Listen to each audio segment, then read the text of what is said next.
Bienvenue à l'épisode le plus attrayant, épisode de suspense d'un film tourné à l'avenue 1 dans les eaux de la lagune des Briers. Les beaux draps de la FIF.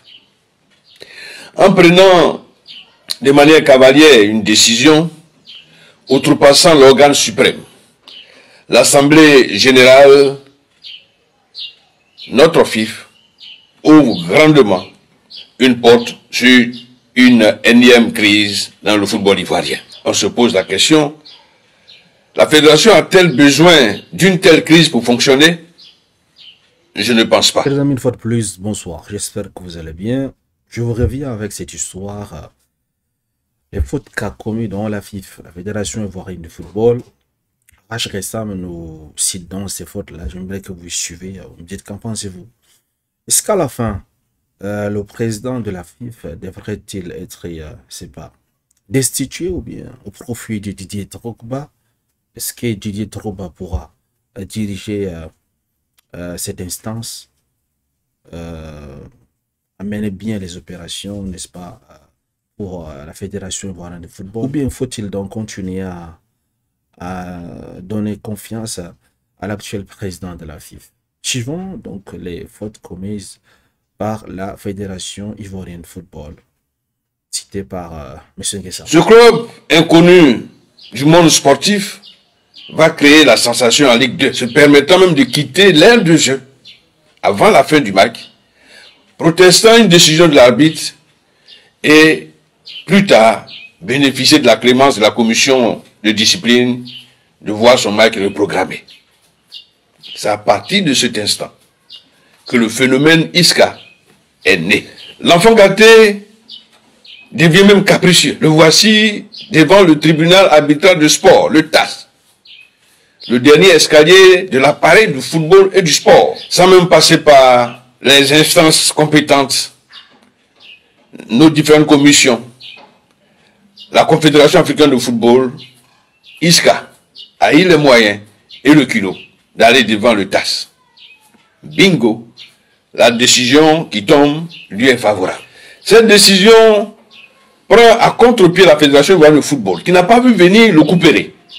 Parce que il était plus facile pour la fêtière de mettre des réserves. Quant à la montée de l'Africa Sport, par exemple, il n'y a pas eu de réserve. Et comme un fait du hasard, la Fédération se fait surprendre par la décision du TAS. Quelle est dans cette décision? Dans une attitude tout aussi cavalière, une cellule de crise est mise en place, une cellule d'urgence qui va décider du sort de l'Africa Sport. L'Africa Sport est rétrogradée. La cellule d'urgence est-elle statutaire par rapport à l'Assemblée générale, laquelle l'Assemblée générale a validé, acté la montée en Ligue 1 de l'Africa Sport? Pourquoi une telle précipitation? C'était la première faute grave, une faute d'appréciation énorme de la Fédération ivoirienne de football. Deuxième faute, c'est quoi? Deuxième faute, c'est pratiquement cette précipitation qui a dérangé tout le monde et qui a permis au président du Denguéré, M. Kone Abdoulaye, de tirer la sonnette d'alarme pour dire non, l'Africain ne peut pas être rétrogradé. À moins qu'on ne nous respecte pas, nous, présidents de club, nous, membres de l'Assemblée générale, laquelle Assemblée a en son sein l'Africa Sport. Pourquoi prendre une telle décision? Ce n'est pas possible. Il nous faut de la considération à souligner le président du Denguéré qui a été vraiment courageux et solidaire de l'Africa Sport. Là encore, la fédération a fait une faute d'appréciation et n'a pas eu cette mesure pour quantifier cette situation qui devient une patate chaude. Troisième faute. Pourquoi l'Africa n'a-t-il pas été informé par courrier en bonne et due forme? C'est sur les réseaux sociaux que l'Africa a eu l'information que, vu que Isca a été sommé par le TAS de figurer parmi l'élite, l'Africa devra prendre l'ascenseur pour descendre. Je rappelle que la décision du TAS était très claire et précise.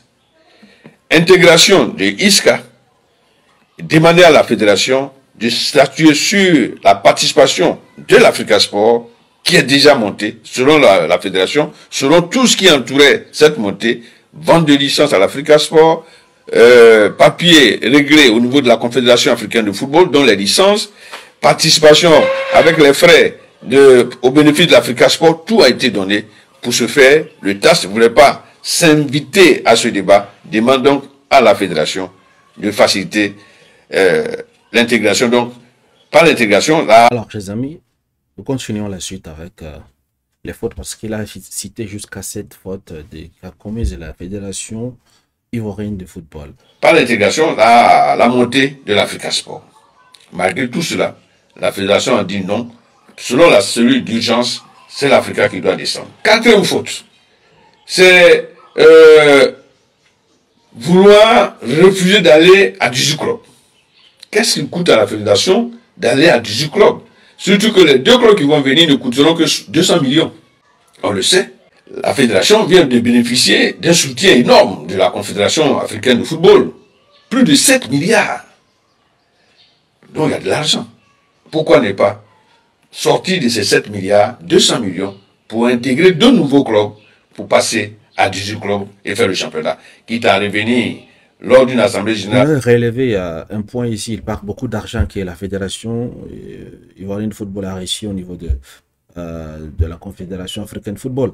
Certes, maintenant, est-ce que cet argent-là qu'il est en train de parler, est-ce qu'ils n'ont pas encore déjà partagé entre eux cet argent? Parce que nous savons tous comment ça se passe.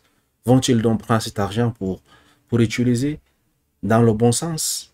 Ou bien ils vont se gaver comme toujours? Le bilan à revenir sur l'ancienne formule avec 16 clubs, puisque c'est l'Assemblée générale elle-même qui a décidé de passer de 14 à 16 clubs. Donc la même Assemblée, pour cette crise-là, peut comprendre la nécessité de passer de 16 à 18 clubs. Il suffit d'interroger l'Assemblée générale en question pour aller à cette logique-là. C'était une autre erreur, une autre faute de la part de la fêtière.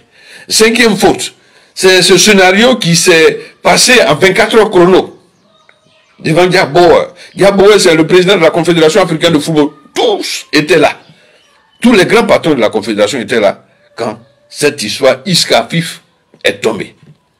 On a mal géré là encore et notre l'image du football ivoirien a été un peu écornée. Alors, chers amis, il a relevé les fautes, parmi lesquelles on en a jusqu'à 5. Les fautes de gestion par la Fédération ivoirienne de football. Quand on parle d'une fédération, on pense directement au président. Mais bon, ça ne sert à rien donc de relever juste les fautes sans donner des solutions. C'est vrai que vers la fin de son intervention, il a essayé quand même de proposer quelque chose, puisque la fédération a reçu de l'argent.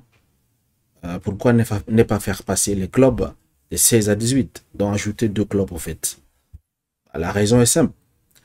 Plus il y a moins de clubs, plus il y a moins de dépenses, et les 200 millions vont rentrer dans les poches. C'est simple en fait, on n'a pas besoin de faire, c'est pas les mathématiques à l'université pour comprendre cette équation. Maintenant, la question qui se pose, quelle solution donner? Faut-il changer le président de la FIFA au profit de Didier Drogba?